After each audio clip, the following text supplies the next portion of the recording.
पुढील बातमी. दक्षिण अमेरिकेतील कोलंबिया या ठिकाणी ऑगस्ट 10 रोजी 7.4 तीव्रतेच्या शक्तिशाली भूकंपाचा मोठा धक्का बसला.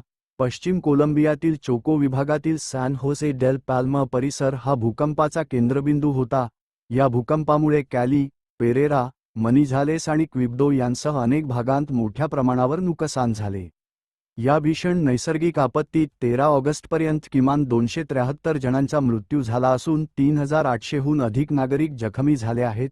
तसेच शेकडो नागरिक अद्याप बेपत्ता असल्याने मृतांचा आकडा आणखी वाढण्याची भीती व्यक्त केली जात आहे. भूकंपामुळे जवळपास 12,600 घरे पूर्णपणे उद्ध्वस्त तर 74,800 पेक्षा अधिक घरांचे नुकसान झाल्याची माहिती समोर आली आहे. अनेक कुटुंबे बेघर झाली असून बाधित नागरिकांसाठी मदत आणि निवाऱ्याची व्यवस्था करण्यात येत आहे. भूकंपानंतर 150 पेक्षा अधिक आफ्टरशॉक्स जाणवले, त्यामुळे आधीच कमकुवत झालेल्या इमारतींमध्ये बचावकार्य करणे धोकादायक ठरत आहे.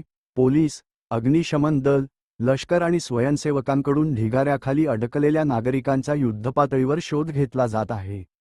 भूकंपानंतरची महत्त्वाची 72 तासांची वेळ संपत असतानाही बचाव पथकांकडून शोधमोहीम सुरू आहे.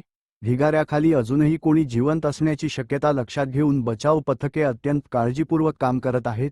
कोलंबिया सरकारने आपत्कालीन यंत्रणा सक्रिय करून बचावकार्य, वैद्यकीय मदत, निवारा आणि पुनर्वसनाच्या कामाला वेग दिला आहे. या भीषण भूकंपामुळे हजारो कुटुंबांचे जीवन विस्कळीत झाले असून कोलंबियासमोर मोठे मानवी संकट उभे राहिले आहे. रिपोर्टर प्रवीण कदम.